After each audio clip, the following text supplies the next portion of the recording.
Oh my goodness. The summer of Bond is upon us. Welcome to Live and Let's Discuss. I'm Jeremy, And I'm Noah.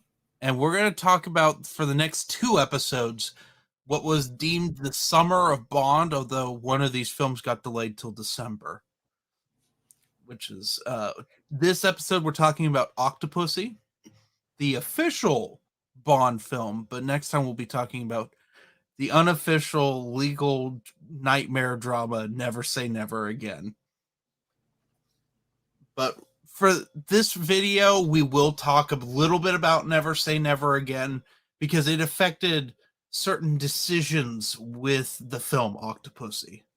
Also, before we get into that, we'll talk about the book of short stories Octopussy and the Living Daylights, which is a really weird release out of all these Fleming books because it's been released differently twice. Initially, there were two short stories that Fleming hadn't published called Octopussy and The Living Daylights. And they were the last two stories to be published by Fleming. They were published after his death. Octopussy is about a guy who has an octopus that he's called Octopussy, and he's basically Bond has investigated him. He's done something wrong, like against the British government. I can't remember what specifically. And he basically kills himself. Yeah, so the thing that he did is back in the day, he stole, like, I think it was like Nazi gold or something. And Yes. he murdered um was it an Austrian or a Swiss person? That was like Yes. his He threw guide him through off the a mountains. cliff. He threw his body off a cliff. I kind of remember that. Exactly, yeah, yeah. And that's the interesting part because all of that is in the movie we're going to talk about. It is, isn't it? Yeah. Essentially, Octopussy, it's the story about Bond investigating this guy who was like a greedy uh, bastard and just murdered someone for money. And now his past has come back to haunt him. And the connection is Bond is supposed to like just arrest him for his crime in the past. Mm-hmm. But the guy that Smythe is his name, the guy that Smythe has murdered was a father figure to young James Bond. He was something Oberhauser, which that is the connection to Spectre, the movie. Yes, that's right. I can't remember his first name right now, but yeah. So Smythe murdered Oberhauser. Oberhauser was Bond's like legal, you know, Guardian parental figure after his because parents died. Yeah. exactly. Uh, and that's why Bond is invested in the case. And essentially, at the end, he leaves the guy two options: be arrested or take the easy way out with some honor and commit suicide.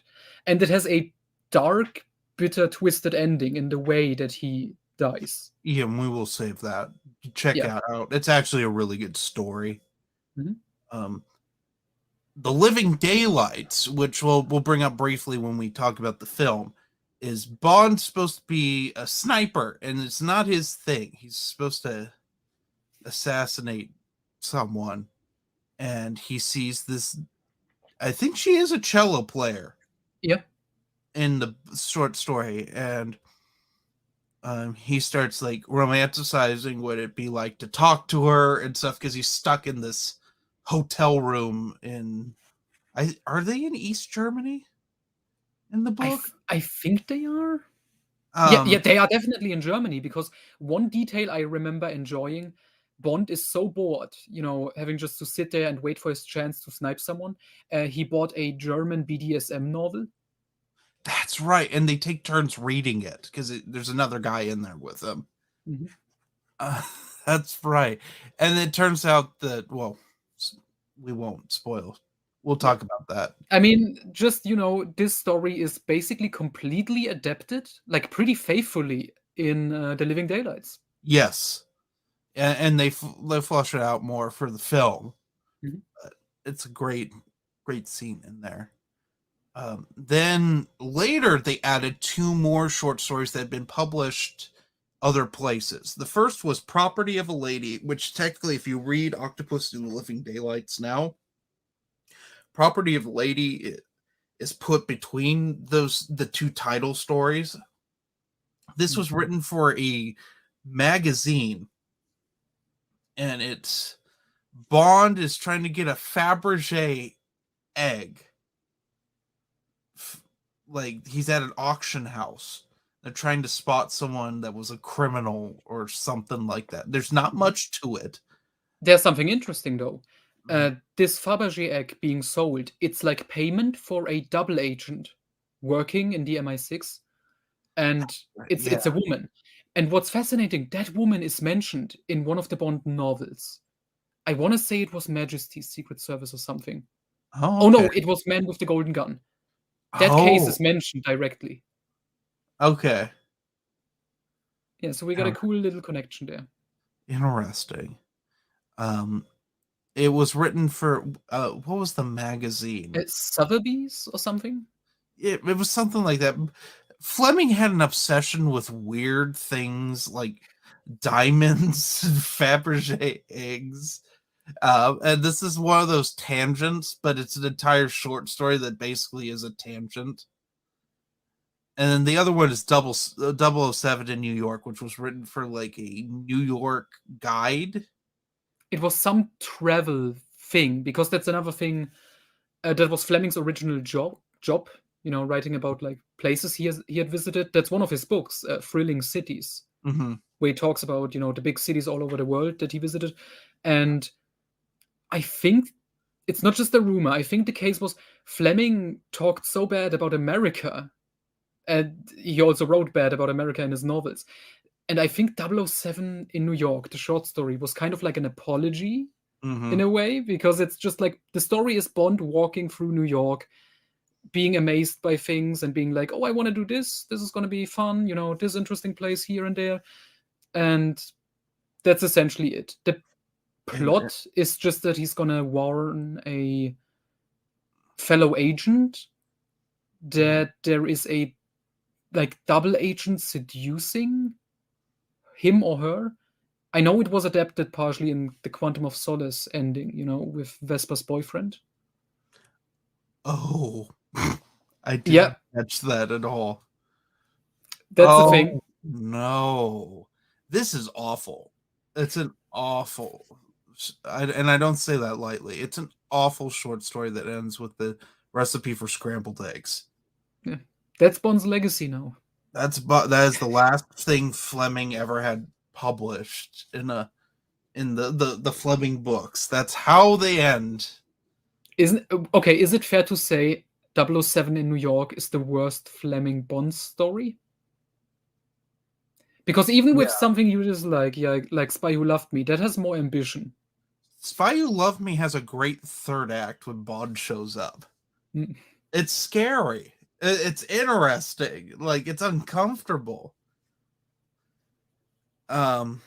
Also leads to my favorite analysis of Bond that is contradicted by On Her Majesty's Secret Service, which is that Bond cannot be held down by just one woman, which sounds more interesting than I put it, but like it's kind of true.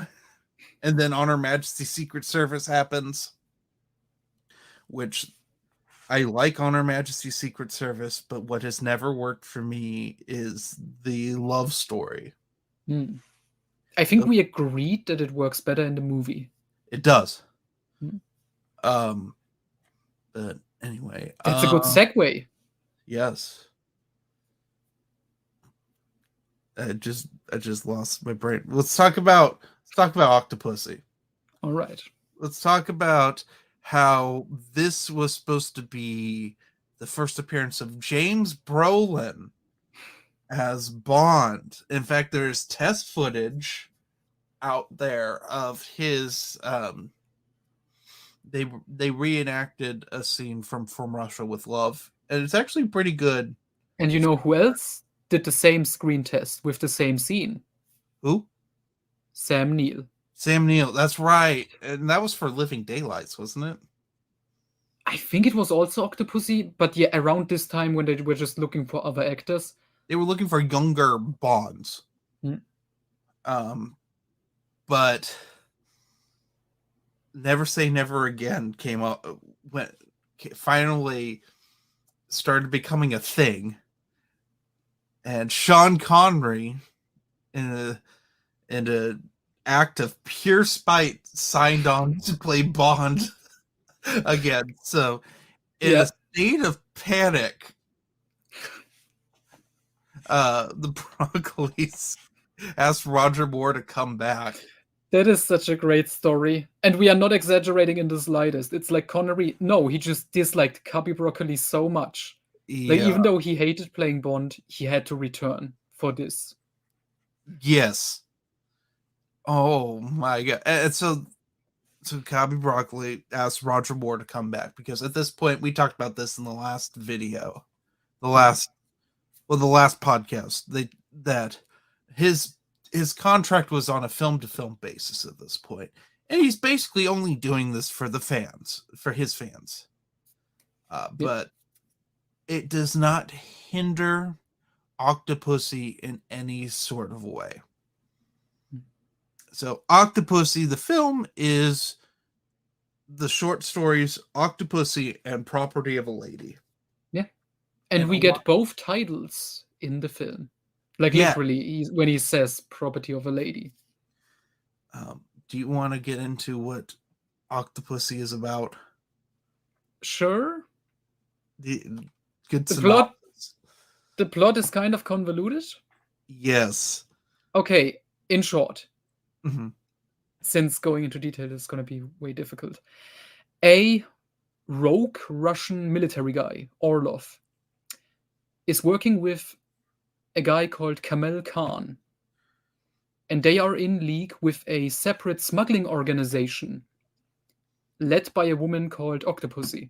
And it's like an octopus cult, so to speak, only women in the smuggling operation, and who also work as a circus. Mm-hmm.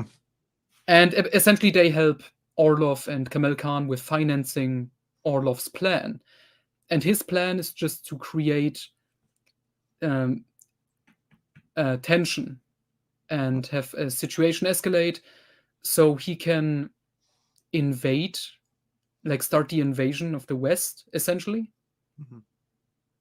Yes. And they're going to use a nuclear weapon to detonate in West Germany and make it look like an accident. Mm-hmm. It's weird. It's a weird plot, but I'll tell you what, it works. Yeah, somehow it does work. Yeah, I don't get it. I don't get it at all because it's so convoluted. But I think it has to do with how fun this movie is. Yep. Some of my first of all, the rogue Russian is also played a Russian in Rambo First Blood Part 2. He's the Sato, the sadistic KGB agent that tortures Rambo. In it, that if you read the novelization, gets sexual pleasure from that. But he plays deranged Russian really well. Yeah, he's so fun, over the top in this. Oh yeah, and that's the point of this. Oh yeah, so this is like Hot and Cold with like For Your Eyes Only and Octopussy. Mm-hmm. For Your Eyes Only, like really down to earth, just classy type of Bond movie. And this one, the story is bananas, but it is like down to earth in a way with like Cold War and stuff. Yes. But it has a much higher fun factor. But at the same time, it's not as over the top as like Spy Who Loved Me. Or definitely not Moonraker. Yes. And we're dealing with Bond being old. Mm-hmm. Again. Done well. Done well, yes. Here's the thing. We got a new M. Right. And it works. Yeah. He's a good actor. We had him before as another character I think it was in Spy Who Loved Me. Yes. He played like Admiral Hargrave or something. Mm-hmm. And they do it perfectly. Moneypenny gets an assistant. Oh yes, That her which only one and only appearance of Penelope Smallbone. yes, and that's fun. We have some changes happening for Bond that are not followed up. Nope. Bond is switched to the Walther P5, but they still call it the PPK for some reason. It's not the same gun. It doesn't look the same. It actually fits Roger Moore's hand now. Mm. I'm trying to think of some other ones. We get another 00 in this. We get 009, who's killed in the beginning. Oh yeah, which we have to talk about because that's Yeah, great. he's disguised as a clown. And he's chased by these twins, which I'm not sure if they were actual twins or if it's just the same actor playing two different roles. Then if that's the case, that's extremely well done. I think it may be actual twins. Either way, it works, and they're knife throwers. They're chasing this poor guy through the woods. And we have no idea what this is about or that he's a 00 agent at first, which, creates some mystique. Like, what is going on? Because we have a weird tonal shift because the beginning of this film is It's Roger so Moore fun. hijinks. It's a little standalone James Bond film. Yeah, where Roger Moore is disguising himself as a guy who also is Roger Moore, who's Cuban. They're Cubans. Mm-hmm. It's so blatantly the Cubans, and Bond's supposed to blow up this like spy plane thing, and then he gets caught, and then he escapes with the help of this woman, and then he has a foldable plane that comes out of a car, a horse trailer, and then he flies, and he ends up blowing everything up, and then it for some reason takes regular gas. Yeah. Or maybe it doesn't, but it's a great way to end the sequence. Fill her up, please. It's so great. And then we get All Time High, which has grown on me as a good Bond song. I used to hate it. It's kind of boring. It's kind of meh. But I mean, as a Bond song, I've heard the complaint that it's like a fine, like 80s love song, but as a Bond song, it's missing the certain pep. But yeah, I think it's fine. I think it works. Especially how it's worked into the score. I like it. Yes.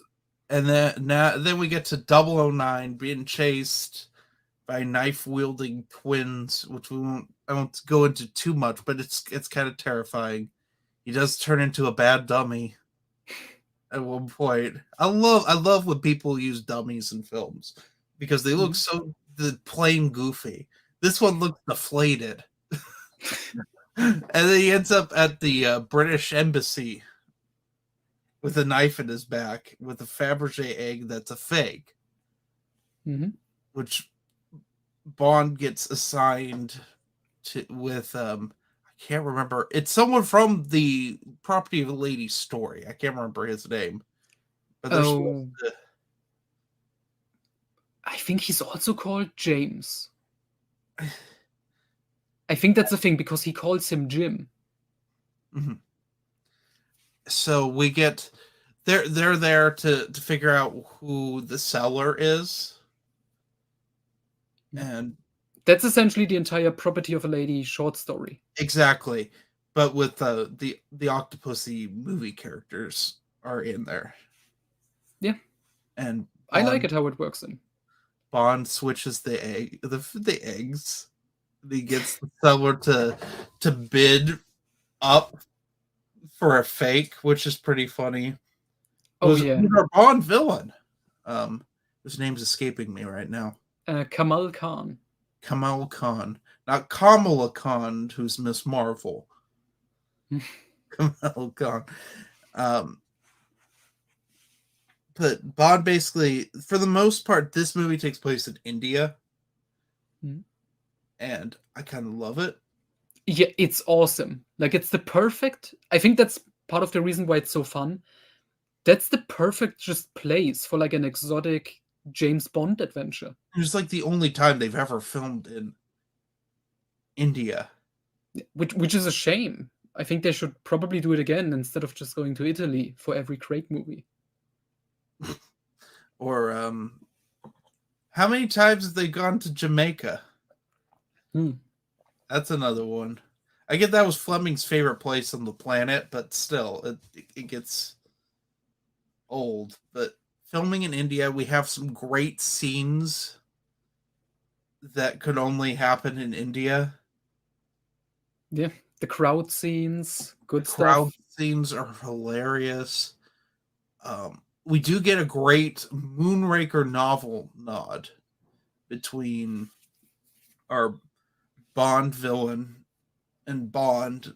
They're playing dice instead of cards, but Bond figures out that he's cheating and uses his dice, which are magnetic, I guess, or they're weighted so like he can get double sixes.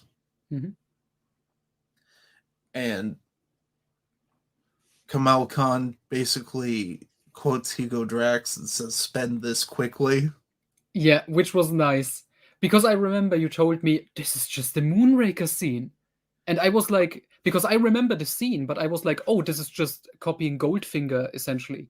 You know, the golf with Yes. Goldfinger. And then, but then he said those lines, and it's like, wow, that's directly lifted. That's kind of awesome. And then we have Turban Man who smashes the dice. Similar to Oddjob again. Yes. Yeah. I like him. I like him as like the Bond villain muscle. Yeah, he's pretty good in this. He's one of the ones I remember from the Moore era. Him and the little guy from Man with the Golden Gun. Oh, yeah. And Jaws, of course. Jaws is the big one, obviously.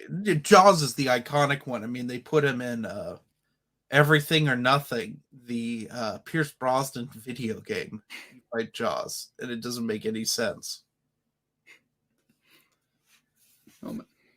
But I'm trying to think. We have one of the greatest chase scenes in a Moore Bond film. Yep. With one of the greatest side characters, VJ. Yes, I wanted to bring that up. The side characters for the MI6 India branch, I guess so. Great. And it's a shame they're only in this. Yeah. I mean, that's I think that's with like most of the Moore era ones when it's like a different country branch. It's like, oh, we get these characters, but only for this location, essentially. I don't think we've had this strong as side characters that weren't Felix Leiter since On Her Majesty's Secret Service. Maybe. Because we have, I'm trying to think here, because we had a bunch of them in the Connery era. We had, what's his face from Russia with Love. We had Tiger Takanaka from You Only Live Twice, yeah. We have Tracy's family in On Her Majesty's Secret Service, and we really don't have anyone. We got Felix in Live and Let Die. Is different. Yeah, Felix is just Felix, but Felix shows up periodically. Except for the Moore era. He shows up in Live and Let Die, and that's it. Yeah. That's really, you really don't get a lot of like strong allies for Bond. You get strong Bond women, like the Bond girls after a while start being strong characters, but that's really it. And we got J.W. Pepper in 2 movies. Oh, he does nothing except for hijinks. Yeah, that's what he's good at.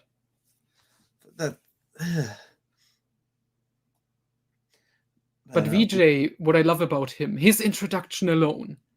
Bond arrives in India with the plane, you know? Looks beautiful, by the way. Like I said, India, just a great place for like adventure movies. Yes. So Bond lands, he's walking up to like a marketplace or something, and there's this guy playing, you know, like snake charmer, what you call it, playing the flute. Yeah. And playing the 007 theme, and Bond is like, "Oh, my theme music. That's great." It's so weird. That's a fourth wall break. Love it or hate it, but I think that's great. Oh, it's a great nod. And then he just leaves the snake. Yeah, which I think I've heard it's because like the actor who's also named VJ like has like a phobia, like he hated snakes. But I just, yeah. And he says, "Oh, I shouldn't have picked this cover." Mhm. And I just laugh because there's now a poisonous snake running rampant through this overpopulated city. Well, But it's such a great like Roger Moore hijinks. Although he loses the gun immediately. yeah. He But just that's also kind of fun because then he has to come up with like, different ways to defeat the enemy, like throwing someone on hot coals. which is nice, yeah. When Yeah. he throws all the money away that he had just won, which is Yes. a great scene. Which is a great Bond moment because that's something that the Fleming character would do. Mhm. And he doesn't really mean anything to him. My personal favorite though is when he takes the sword swallower and he pulls the sword out and fights a bunch of people. He just hands it back. He's like, "You're gonna have to put that away yourself." Yeah, that's great. I also like when he gets stabbed, like we have this dramatic moment and we first see, oh, that's just like this big stash of money Yeah, got he gets stabbed and stabbed in the protected chest, him. but it hits the the money. It Mhm. doesn't actually stab him. Yeah, and I mean, what's also great about the chase, like similar with For US Only with the shitty yellow uh, Volkswagen or whatever it was. Yeah. In this, we have like these specific like Indian cars. I don't know what they are called, but they are amazing. They're like a crossover between a golf cart and a motorcycle. Mm. And theirs has like an actual car engine in it, which is really funny because it does the wheelie. Oh yeah, It basically does what most, if you ever ride a trike, like a motorized tricycle, like the Harley ones that have the two in the back and the one in the front, because it's different because they have the weird spider ones, which are the two in the front, the one in the back, which is basically like riding a quad. But if you have a typical trike, they tend to do that. It's because there's more weight in the back and the rear wheel drive. So you'll just go whoo. It's funny. Mhm. You just pop wheelies. Um, it's a fun little chase. The way they get away is pretty funny too. Yeah. With Not gonna spoil it. no, uh, it's pretty good. Sorry, if you're hearing a lot of engines going, my neighbor has woken up and decided to work on his car again today. It's That's his week. great. Yeah. Um. But Anyway, this great chase scene in India leads us to the Q scene. Because this is something in like every Roger Moore film. I guess it started in Thunderball, where Q is just sent like to the country where Bond is at, and he just establishes his own like new Brand. laboratory. Yeah, and he gets the acid pen. I love the acid pen. Yeah. Which has which is shared with Never Say Never Again. That has another weird pen. Yeah. And I think first appearance of like an acid pen was in the Casino Royale spoof from '67. They used the same joke. It's good for writing like poisonous pen letters. Yes. Same joke. Oh Lord. But the best joke, we all know what it is in that scene. Oh, when he's just filming that woman's breasts. Yeah, because Bond is like, oh, new flat screen TV, and the camera points at the secretary's breasts, zooms in and out like a child, which I like because that's essentially what it is, because he just does it to annoy Q. Yes, it's a lot better Q scene than what was in For Your Eyes Only. We didn't even talk about that with the weird. Oh, we didn't. That's a Thing. shame. I mean, that's kind of funny because they are just like, when we make the cut and they are there, like after hours later, they are the last ones left in the building. And it's like, Q's like, it's all right, I'm gonna close shop later. Yeah.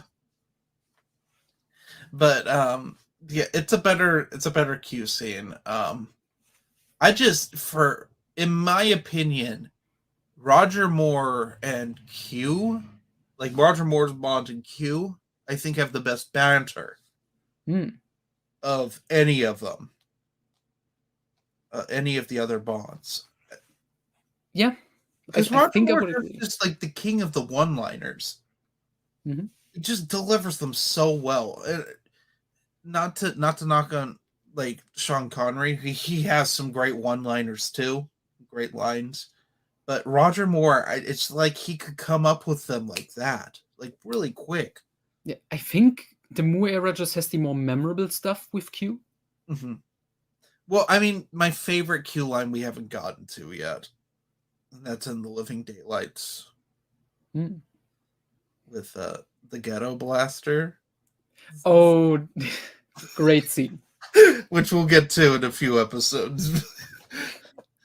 that makes me cackle every time, but it's just like Q has gotten to the point where he's now just elderly. He Mm. isn't super elderly yet. That's Brosnan era where he's just really Yeah, where he's obviously reading off like big cue cards. yes. Yeah, he's old, definitely older than. I mean, it kind of still works because Roger is also older. Yes. Q is so it's not as jarring as like in Goldeneye, Or where it feels well like in legitimately mean spirited with Brosnan annoying Q. yeah, because you don't get that with Dalton. Dalton Dalton and Q pretty much get along. Oh, yeah, especially License to Kill. Well, yeah, because they're working together. Mhm. And that's the ultimate Q film. Yeah. Q has some good moments in this movie. Oh yeah, one moment especially at the end. Um, we get to my favorite Q device, I think, ever because it's so stupid. Just the alligator suit. Or crocodile. I think they have crocodiles in India. Yeah, but yeah, it's a Oh, this great scene is gadget. so stupid and it is logic. It Mhm. drives me nuts because it doesn't make any sense to me. So Bond's sneaking to where I think I'm skipping over some stuff here. Isn't Probably Bond captured first before he does this? Bond is captured. Yeah, Yes, he's captured a lot. he's captured and basically held against his will over the fabric the egg. The egg's important until it's not. Yeah, So the big thing with the first Q branch scene, they put a tracker in the actual Fabergé egg. yeah, and then we get the first Bond girl in this, the blonde one. Yes, who Oh, which I want to talk about because that has one of my favorite Roger Moore moments. Okay, so this blonde woman, she's working with Kamel Khan, but she's part of Octopussy's, smuggling crew. She and Bond get it on, of and course. obviously. But again, this one works with Bond's age because it's not necessarily just like, oh, she's attracted to him because he's Bond, even though he's old. It's like, no, she's there for a reason. She wants to get the Fabergé egg. Mm-hmm. Again, they are smart about Roger's age in Yes. subtle ways. But that scene, that's when Bond learns about the Octopussy thing. Because she has an octopus tattoo. And he Yes. sees that in bed. And when his face, when she says, oh, that's my little Octopussy. And Roger Moore's face, like he almost breaks the fourth wall looking at the camera. He's just like, hmm. It's the That was the best reaction ever. and I want to bring this up because Octopussy, like with For Your Eyes Only, really deals with his age in all facets of pretty much all the facets of being an older Bond. Never Say Never Again does bring this up and then does nothing with it. And Yeah, I don't know how much it has to do with bad writing or how much it had to do with Sean Connery's ego. maybe 50-50. Yes. Um so Moore is being held captive. He sneaks out with the acid pen. He has a listening device to hear what's going on. Finds out the Russians are involved. And then the big escape. I want to talk about this: the elephant chase. Yep. Because this thing is the only thing I remembered from this was the Tarzan swing, which is terrible. But most of this is a nightmare fuel. Yeah, it's intense. Yeah, Bond's unarmed and he's being hunted down by all these very angry East Indians. And they're mostly on foot, but a few of them are on elephants. And Kamal Khan is one of them, and they're just hunting him for sport. It's like the most dangerous game. Yeah. But I didn't realize that people used elephants for hunting. I guess that's a thing. Yeah. I feel bad for the elephants because they got big old ears. But it makes sense that you would hunt from the back of an elephant because elephants are really intelligent. If people hunt on horseback, and horses aren't the most smart thing in the world. As someone who's ridden a horse, you'd rather ride a mule.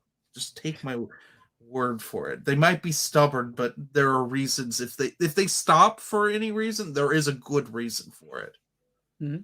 But yeah, that whole scene, it's really intense. I mean, he walks through that nasty spider web with the tarantula, which I think is kind of a nod to Dr. No. Maybe. But there's the tiger. Yeah, it's just like one dangerous thing after the other. And then it's a shame that the only thing people remember is the Tarzan yell, because I can see why it's in there.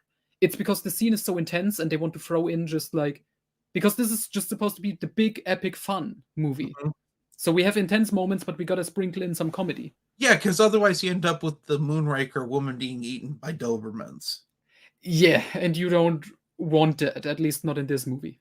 No, and I think they learned from their mistake with that. Which it ends with him swimming to a tour boat. Yeah, because then the bad guys can't just murder everyone, so he saved them. Yeah, and she's like, no, I got the economy tour. Yeah. Again, Moore with good one-liners. But we get to the alligator suit, which is the other thing I think I think people remember three things about this movie. Or the Tarzan's yell, they remember the alligator suit, and they remember Roger Moore painted as a clown. Yeah. But they don't remember the contexts for any of it. No, and that's the problem. Because in context, if we just look at these three moments on itself, yeah, sure, we make fun of it, but on it, like in context, it works just fine. Yes. Especially the clown bit, which I'm always annoyed when people bring it up. Well, because I brought it up because I didn't remember why.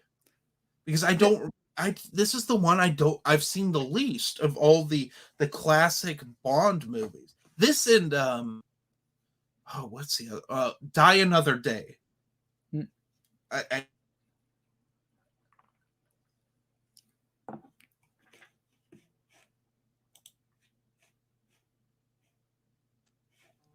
There we go. Sorry, lost connection there. All fine, I'm back. But so Octopussy's cult. I don't even like calling it a cult. I think it's a woman society. Yeah, it's this circus smuggling group. It's weird, but yeah. And it's all beautiful women. Obviously. They live on an island that's surrounded by crocodiles. So Bond uses a suit to swim across and sneak in. Whoa. Our turban fellow and a guy who has the weirdest weapon I've ever seen. Oh, the chainsaw yo-yo. Yeah, it's like a buzzsaw yo-yo. It's so weird. It's great, but it's extremely impractical because he has to constantly be above you. and like I don't want to be like I don't know enough about East Indians culture, like their traditional weaponry.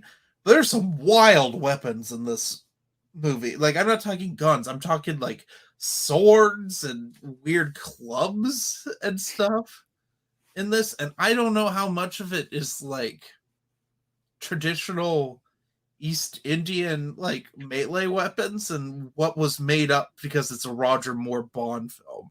I'm just gonna guess the buzzsaw yo-yo isn't accurate, but it's a great like weapon for an evil henchman.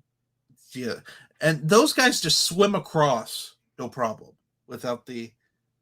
Because I guess the crocodiles took a 15-minute break, Apparently, all at the same time, and so Bond sneaks on the island. He meets Octopussy, who is a previous Bond girl. Wasn't she no, in? no, no, no, no. She gives the oh the actress. You mean The actress was the in actress is Man Maud with the Golden Adams. She Gun. was Scaramanga's girlfriend in The Man with the Golden Gun. Yes, but different character, obviously, because Obviously, that character died. yeah. This is for all the people with like a James Bond as a codename theory. Explain this one. It's the continuity's light with the Yeah, Bond movies.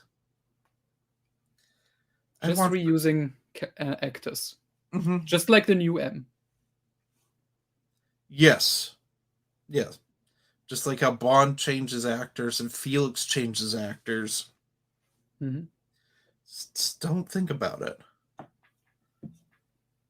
Although we're getting to the point where when we get to the Living Daylights and Bond's suddenly younger, Mm-hmm.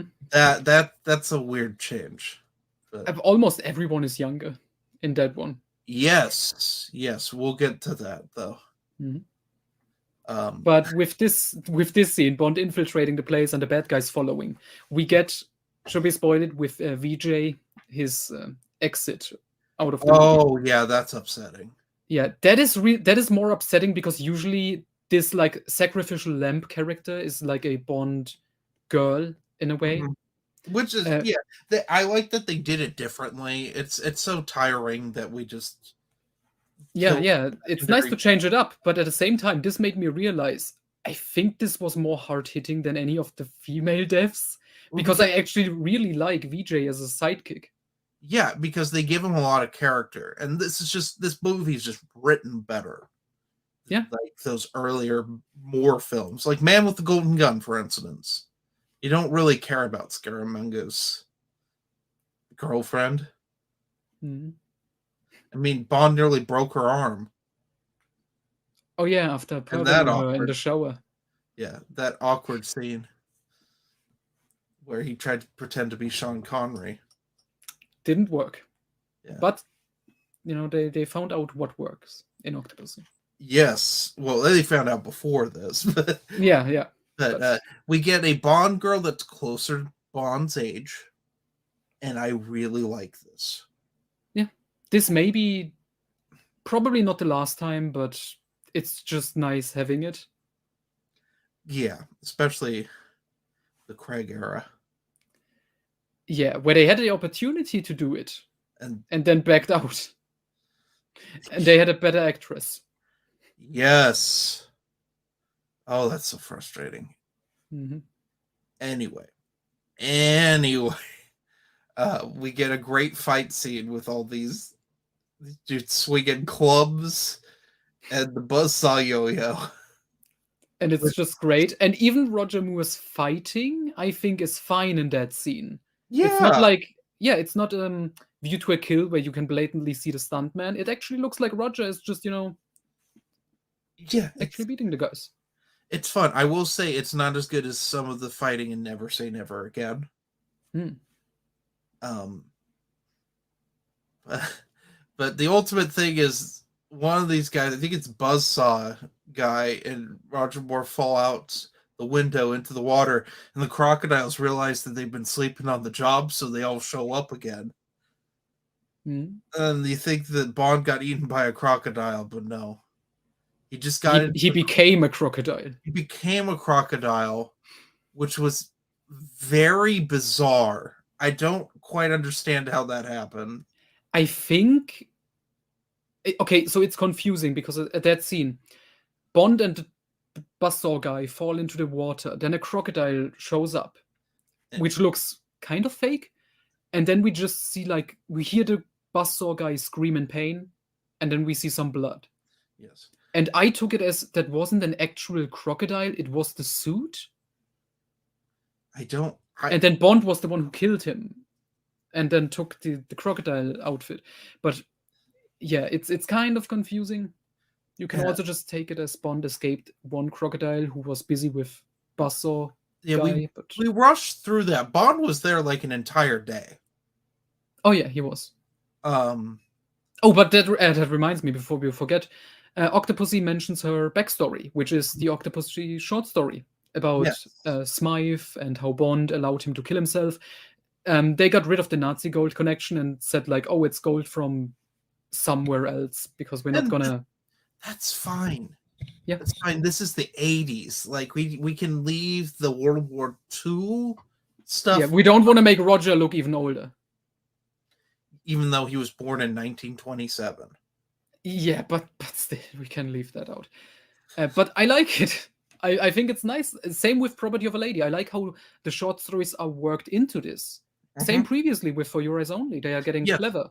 We're taking tidbits and we're splicing them together to make a film. Yeah. Which we get with almost all of the John Glenn stuff, thinking about it.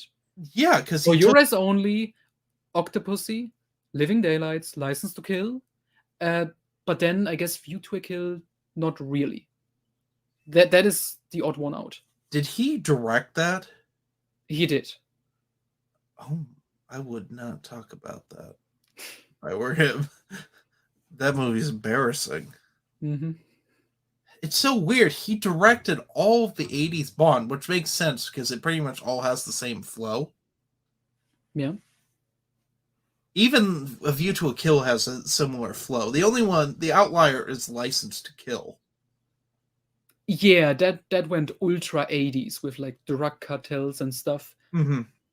Yeah, but like we said, the Dalton era, these two movies very much are like hardcore 80s.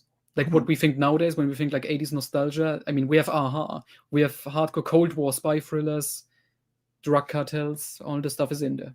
Yeah. So we're getting to really the end of this film where we go to East Germany because now all the parties are meeting up. They're setting up the nuke. Bond infiltrates, in which we get the greatest Bond headshot I've ever seen. Because Bond's a marksman, and we haven't seen that a lot lately in these Moore films. I mean, half the time he loses the gun, but he shoots a Russian in the forehead. Oh yeah, when he's interrogating Orlov, the villain. Yes, he shoots a dude in the forehead. We don't get the blood because that'd be an R rating. Yeah, although we did get a bunch of boobage going on Octopussy's little island, which I'm almost certain was because these films were not meant to be remastered in high definition. Oh, how did the skin-tight red outfits look like? Down there. Yeah, and there's just like straight up you see nip. It's not as funny as Never Say Never Again's little accident, but anyway.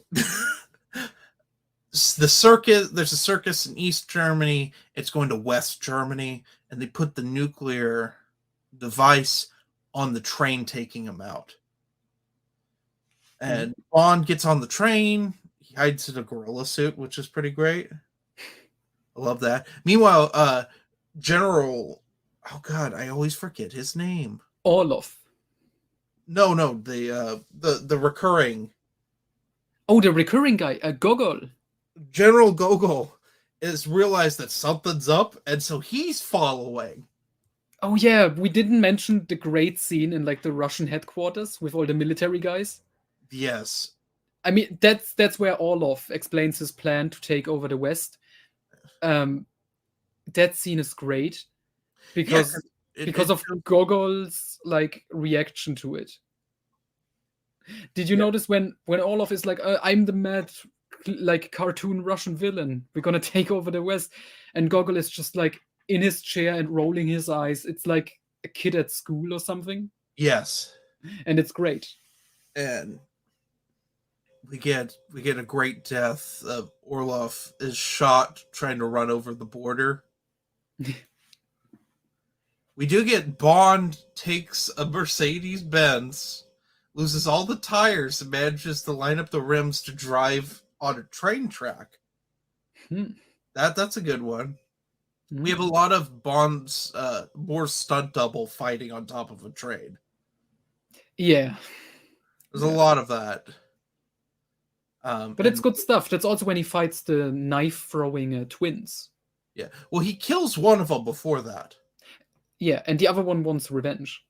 Yes, which does lead to them both falling off the train, and we have a repeat sort of scene of in the woods scene from the beginning with 009, which is really good. Oh yeah, especially the end when he does kill the other twin with the Yeah, knife, and he's like, and that's for 009. which kind of reminded me of Moonraker, where there is a 00 who's injured, and Bond's worried about him. Hmm. I think that's in Moonraker. Or it could have been Diamond. It's one of the early Fleming books. Yeah, I think it's Moonraker. That's when we first get like Bond at his desk job. Mm-hmm. And we Yeah, get his first secretary. exactly. Yeah, Um. Anyway. but I really like that. What I also like, the stuff in East Germany was clearly shot in like Nuremberg because all the Oh license yeah. plates still say that it's Nuremberg, which is nice. And it looks like Nuremberg. Here's the thing: I went and visited Noah last fall, and one of the places I went was Nuremberg. Nuremberg has not really changed. Did you recognize places? Well, the streets look the same. Yep. It's all cobble. It's so cool. But yeah, it's clear on most of this was shot in Bavaria. Mm-hmm. When it came to the German stuff, and that makes sense because the West German stuff, America had military bases all over in Bavaria. I know because my dad lived in Bavaria when my grandfather was in the army, so he lived there twice. One of them was around. I think he had moved right before this film was shot. Hmm. But yeah, no, there's Nuremberg. Bond's desperate attempts to catch up to this nuclear device. Part of the time he's running because he can't get a ride. They ends up Oh, that's a great scene where it's like some like German teenagers driving up towards him, and they're like, "Oh, come on, we're gonna take you with us," and then they just drive off. which you know what that reminded me of? Hmm? You ever seen Halloween: The Return of Michael Myers? Oh, which one is that? That's Number the fourth one. fourth one. Okay. Only And bits and pieces. Dr. Loomis, his car blows up at the gas station. And he's like hobbling along. That's like a similar thing. I guess that was a thing in the 80s to have older men run behind cars. Mm-hmm. Yeah, but everything with Roger in Germany here is really great. Like after that, he gets picked up by like a cliche Bavarian old couple, which was We're great. trying to give him brats and stuff. Yeah, it's nice. It's very nice. And Roger was German. I listened to it a couple of times because I was amazed by it. He's actually pretty good. It's probably the best German in the series, spoken by a Bond actor. Yeah. And then he steals a woman's car. So we can get a car chase in this movie. And he drives it through a U.S. Army base because that's where the circus is. And then he sneaks into a trailer and he puts on clown makeup. I don't know how he had time to do that. That doesn't make any sense. But he disguises himself as a clown, He convinces the general, the U.S. general, that we need to. There's a bomb. There's a bomb in the cannon. Mhm. And what I like about this is clearly even more so like referencing, the beginning with 009, where you can tell, oh, the same thing kind of happened with 009 investigating and finding the circus and being dressed as a clown. Yes. So it's like poetry, it rhymes. Yeah, thank you. This was Ghost, directed by George Lucas. But yeah, Um, that's why I love this scene. That's in context, it works, and it's an intense sequence with Bond in like clown makeup, trying to get rid of the bomb like before it blows up. yes. Our Russian general's dead by this point because he runs over the border and gets shot by Americans. Mm-hmm. And he gets the last little talk with Gogol, which is nice. Yes. And Khan runs away with his turban muscle, and they're like just stealing shit and burning shit. Like after they escape, because they just basically leave Octopussy to die without telling her. Yep. And so once Bond defuses the bomb, he and Octopussy and her group of women infiltrate Khan's little castle thing, and it's great. It's great. We haven't seen it. We got this a little bit in the last film, but it's just more. It's like a higher, like there's more stunt people. See all these women just using bolas and stuff, just killing people. And then Bond shows up though in a hot air balloon with Q. That is so awesome. And it's just the British flag, the Union Jack, is the balloon. Yeah. And it reminded me of Spy Who Loved Me, where he has the parachute that's the Union Jack. Yep. Q gets a couple good moves in there. Bond uses an AK. I think this is the first time that's ever happened. Reminds me of Spectre when Daniel Craig one arms an AK pistol and swings it around and manages to hit everyone in like the greatest action set piece ever. Oh, the boring shootout at the Spectre headquarters? Yes.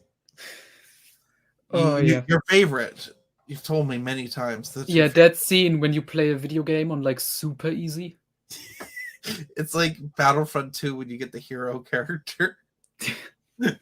It's when you get Darth Maul.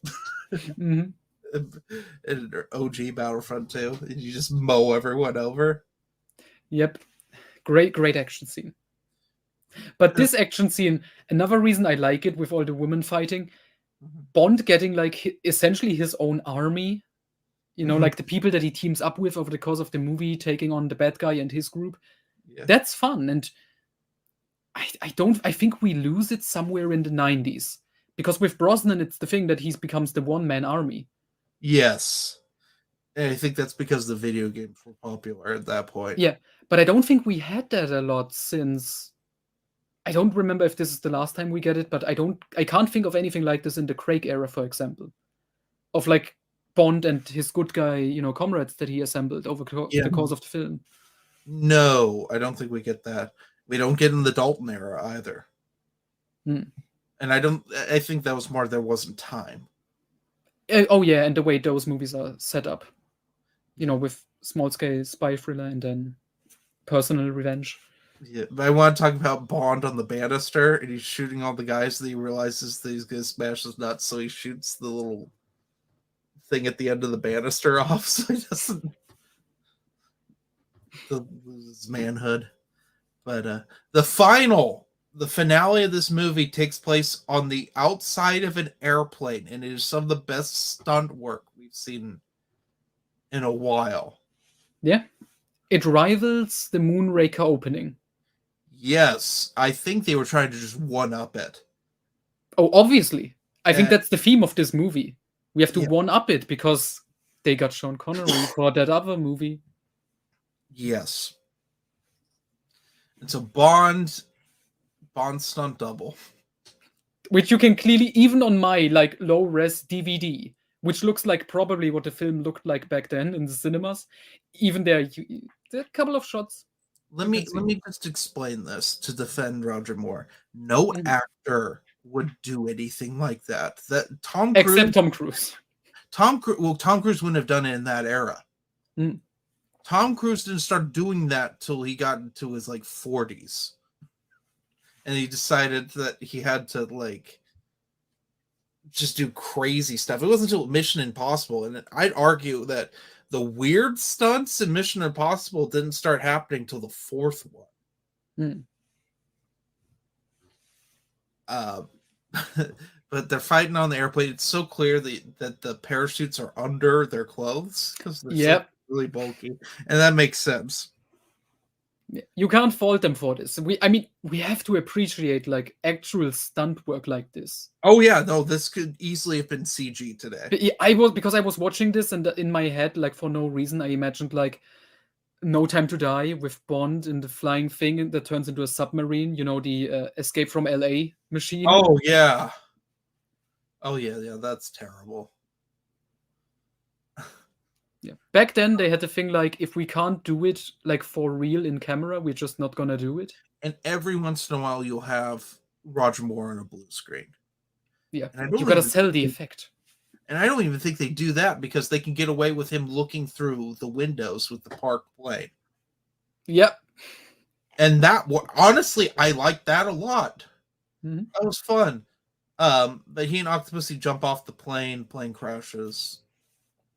Villain dies.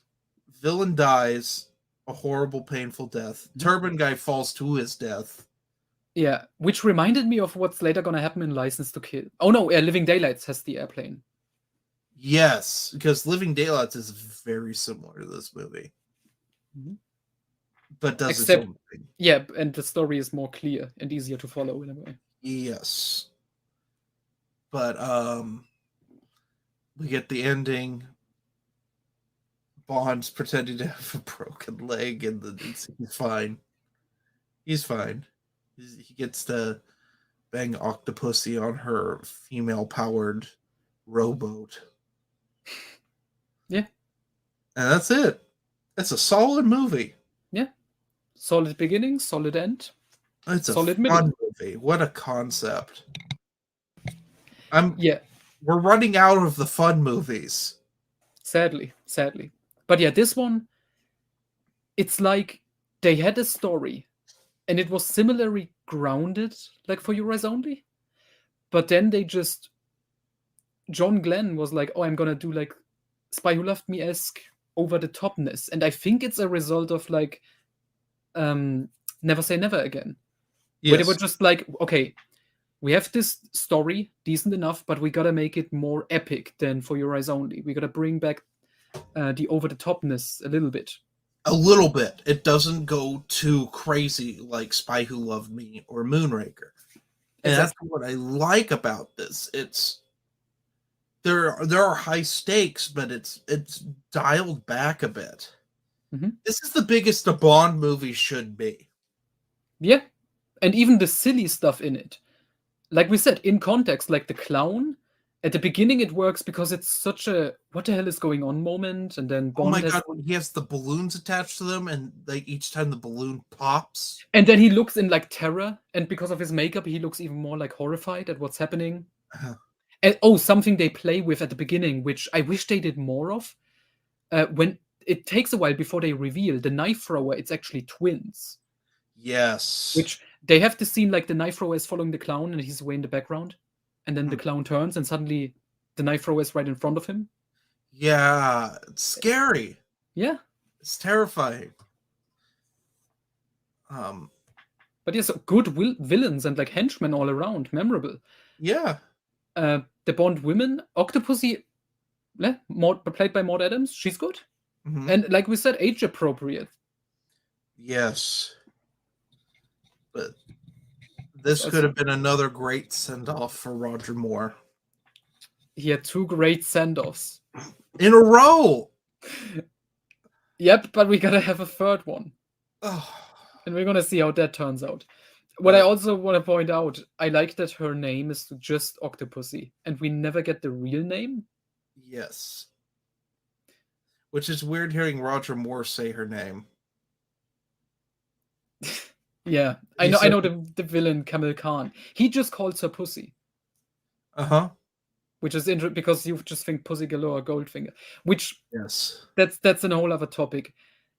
This movie couldn't have been made today, at least not with this title. And even back then, I want to know how they got this past censoring. They said it was a Fleming book.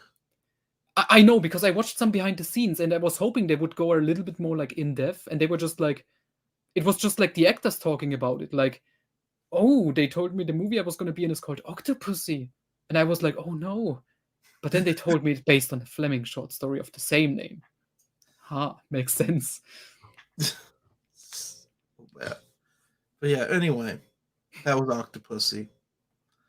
Join us next time as we continue 83's Summer of Bond, although it came out in December, with Sean Connery's epic return in Never Say Never Again. And then we're going to decide who is the winner of this Battle of Bond. Yes.